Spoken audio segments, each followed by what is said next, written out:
My title is The Cognitive Hospital. I'm not a data scientist, but I believe that this audience is the future. So I want to inspire you about how we can see and develop hospitals in the future. I work for a company that is over 100 years old. You probably know IBM. And IBM has transformed itself over a couple of times. And through the whole history of transformation, we have seen a lot of changes. We had tabulating computing, we had mainframe computing, we had personal computing, we had mobile computing. Or we didn't actually have mobile computing, but that was the evolution. And if you look at that whole evolution of IT in that over 100 years evolution that we had, then one thing hasn't completely changed. And that is the way how we interact with machines. When you see this picture, you're very familiar with it, that calls emotions. And I've been working in the healthcare field since over 17 years. And if you go to a hospital and you look at what we did as IT companies in hospitals, then we didn't do a really great job in creating an environment that is pleasant to work at, that is really looking at the front-end staff, that is really helping front-end people, like doctors, nurses, to do a better job. No, we added more confusion. And if you look at that picture, we added more confusion to their work. And if you look at nurses today, then they only spend 20% of the time directly at the patient. At the same time, in all the European countries, we're talking about shortages of staff. We're bringing over Eastern European people to Germany because we don't have the skilled staff anymore. So something is wrong if you see that the nurses only work 20%.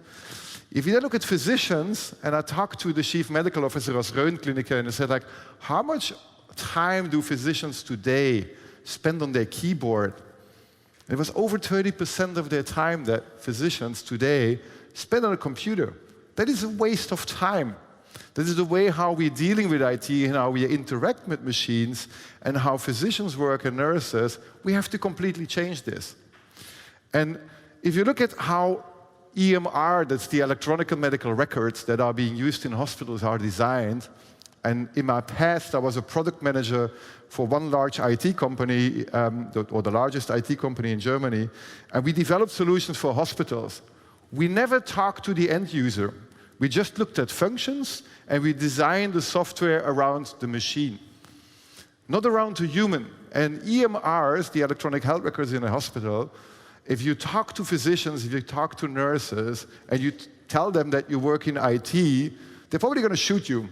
Because we didn't do anything really that helps them and to support them. It was helping the management to be able to build in a hospital.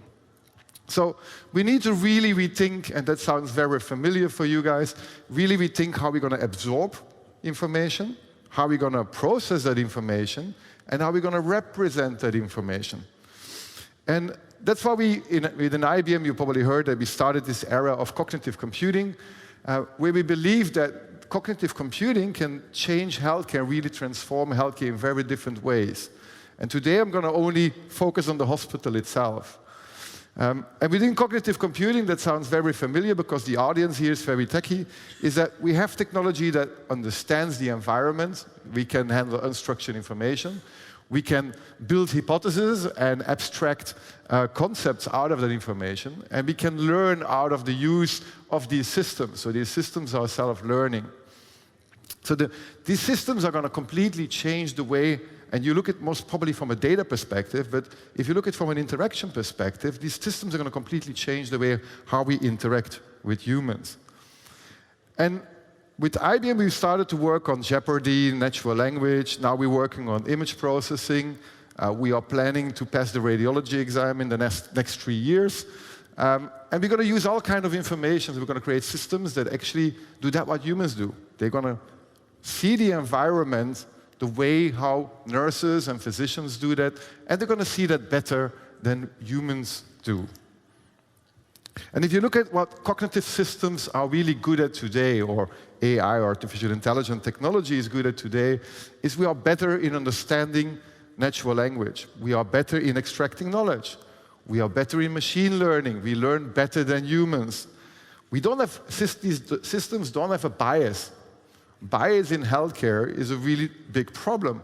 You go to 3 different doctors, sometimes you get 3 different diagnoses based on bias. And these systems, they have endless capacity. You can digitalize knowledge today, you can scale it. What these systems don't do, which is an important factor in healthcare, is that they don't have compassion. Healthcare is a lot about compassion. But if you look how much time physicians and nurses spend today on that factor, compassion, then it's very limited. So there is a chance here, if we use the technology, bring that technology to use, that perhaps these human factors in healthcare will get more time. We all complain when we go to a physician, we have 7 minutes, and out of that 7 minutes, you have a real conversation from 30 seconds. But healthcare is not only about clinical data, your genome. 50% of your health is your social life, is your behavior, is your lifestyle, is other things.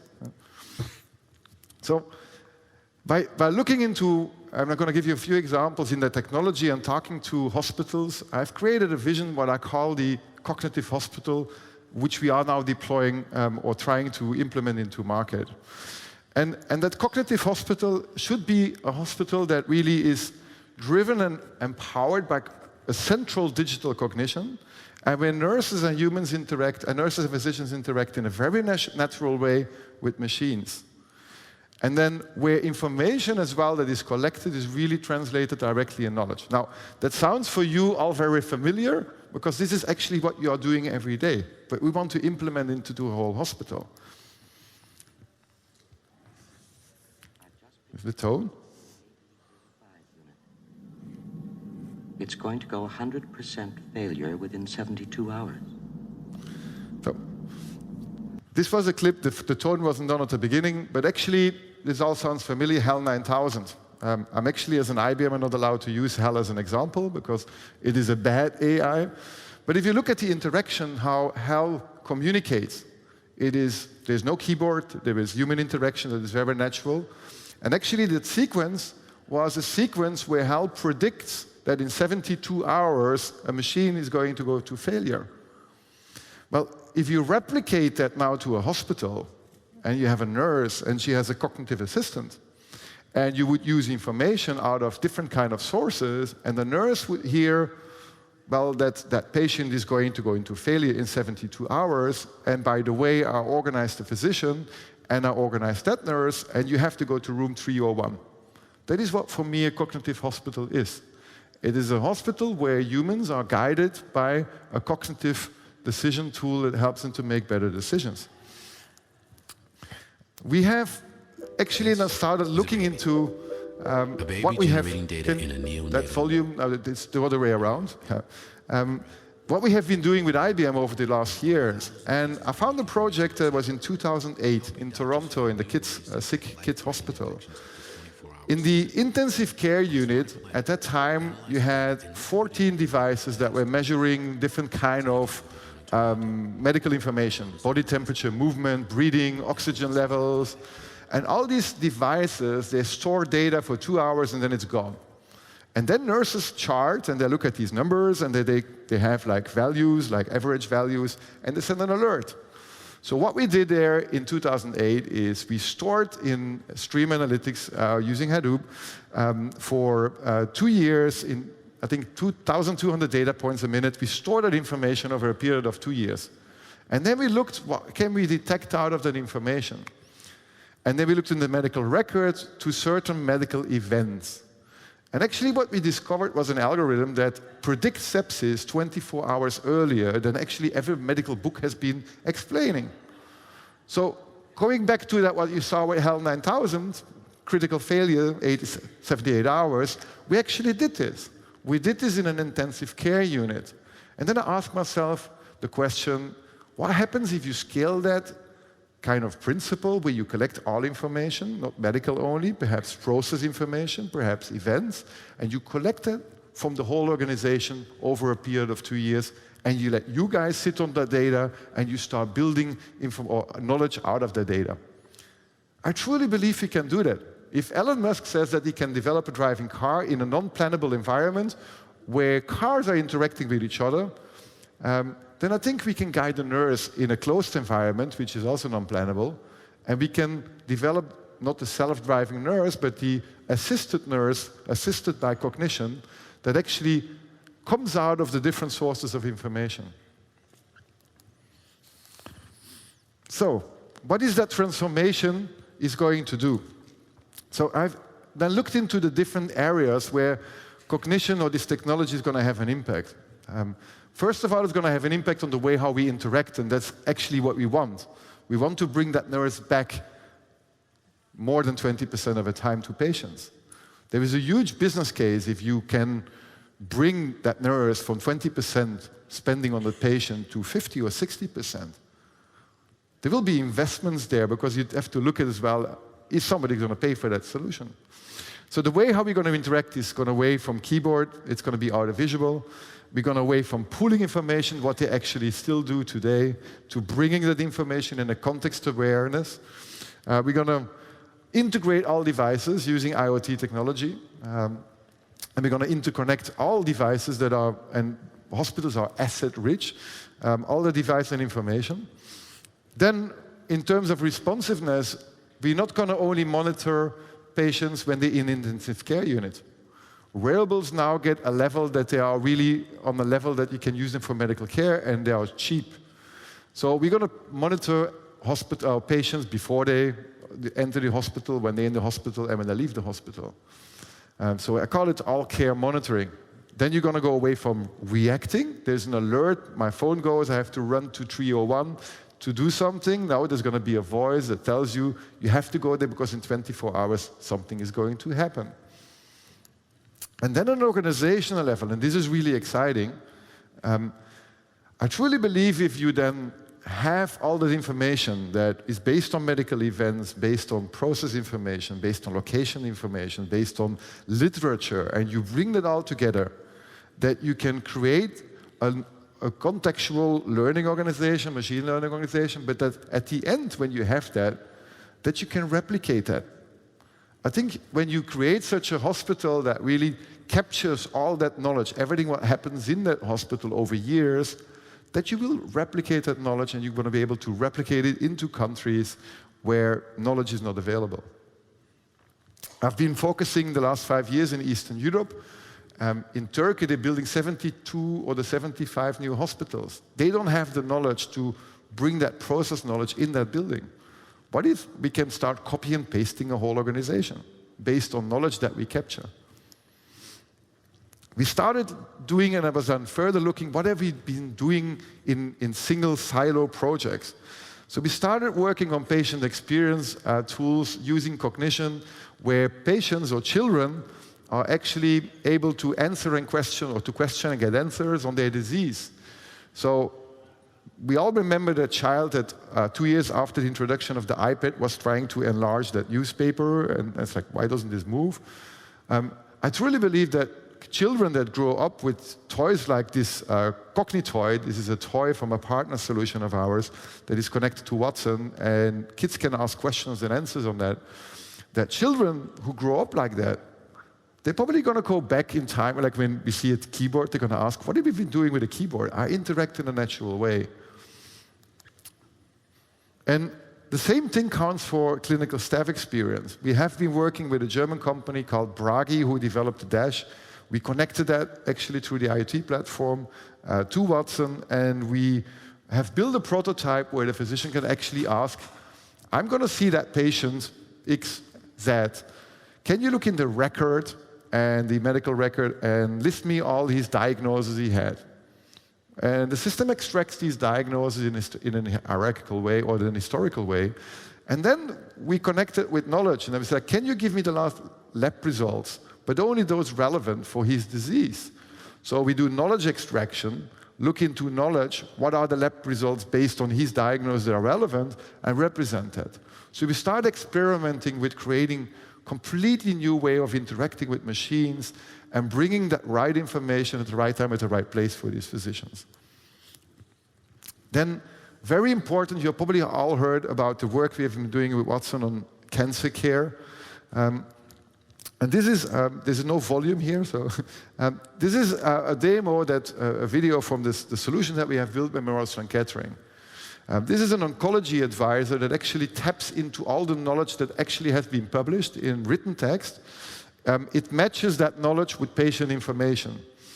That patient information is extracted out of structured, non-structured information, and we only need a set of 85 features. That's the greatest thing, and we can handle 6 different of cancer with that. The system will then suggest, based on the literature that he has available, which therapy is actually the best fit for that patient. And it's not a deterministic system, it's a probabilistic system. And then you see that the system here says, like, you have to start with chemo, then you do surgery, then endocrine therapy, and then you do radiation therapy. But then he has many other suggestions with therapy would fit as well. This is not a black box. If the physician wants to see why that system took such a decision, then he can click on that system and finds exactly that study where that was published, why that system actually decided that this is the best therapy for the patient. Funny-wise, we have been selling that system not in Europe, not in the US. We have developed it with Memorial Sloan Kettering, which is the #1 oncology institute in the US. But we have brought it to Thailand, we have brought it to China, and we have brought it to India, where there's no expertise. So we're going to have an impact of bringing medical knowledge into areas where there is no knowledge. Here we are fighting with doctors, and we call something called evidence-based medicine. Well, in Europe, I'm challenged with eminence-based medicine, because every physician has his different guidelines, and he doesn't want to use a standardized system. So there's a lot of challenges by implementing such systems. And then this is a test that was published for the University of North Carolina. They tested the system on 1,000 cases. And for 99%, Watson said the same as the oncologist did. But in 30% of the cases, Watson found additional information that physicians didn't read or didn't have access to. Because medical knowledge is going to, in 2020, going to double in 72 days. And if then you look at the aviation industry, because we start to implement very scary technology, and there's a lot of fear around that they're going to lose their job, and what are we going to do with physicians? But if you look at the aviation industry, I've been digging into some data, then you see that in 1960, it took 6 pilots to do a transatlantic flight. Today, you use only 2. If you look at how much time during a flight do you think, does anybody know that? How much time of the flight does the plane fly automatically on a transatlantic flight? How much? Well, yeah, it's 92% of the time the computer is flying that plane. Huh? Definitely takeoff is completely manual, and landing is guided.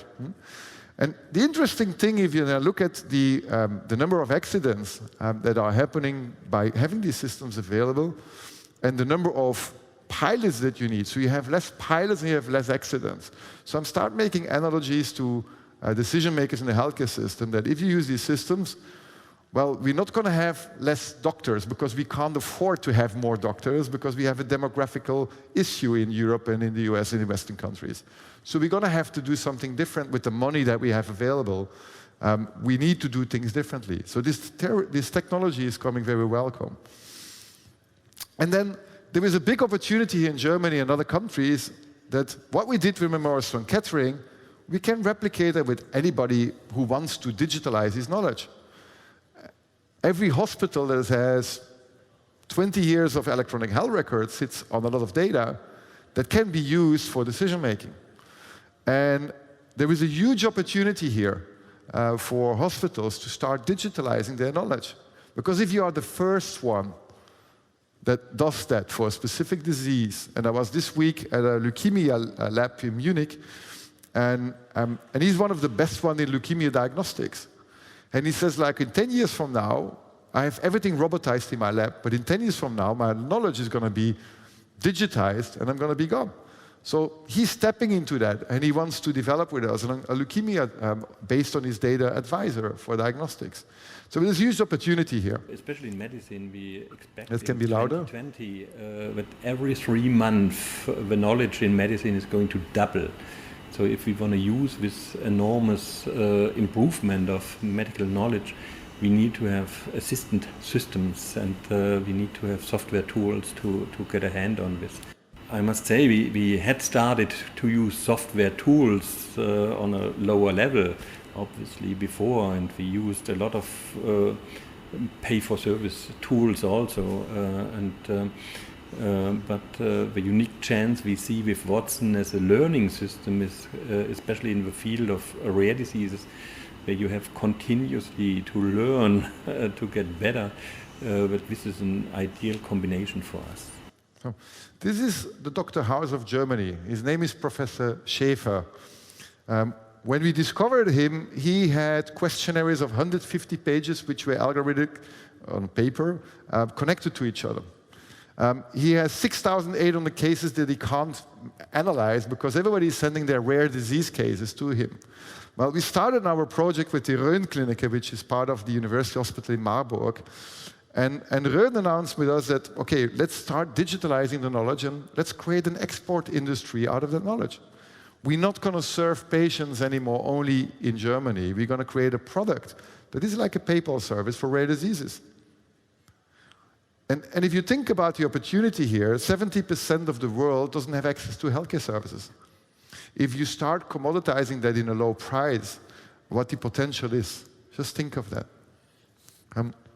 Back into the hospital itself, I truly believe, and this is an analogy on self-driving cars, that in 15 years from now, we're going to be able to create autonomous organizations where nurses will be guided by cognitive assistants.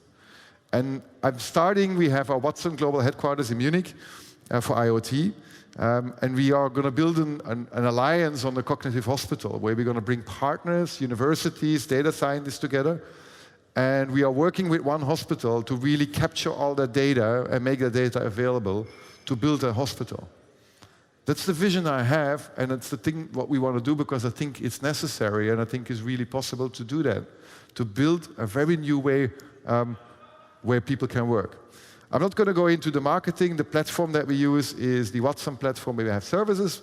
These are basic services. And you can do all kinds of things with that. You can use text-to-speech services in German and English in different languages. You can use chatbot services that are there. It's very easy to use. And the question will be, is if you have all the technology available, what is it what you're going to do in healthcare? And I really was pleased by the invitation because we need data scientists in healthcare. And we need people that start tapping in that data that we're going to make available in that hospital to optimize the hospital in a certain sense, and to create self-driving nurses, and create an environment where at the end nurses and physicians are happy to be at. Thank you for your attention.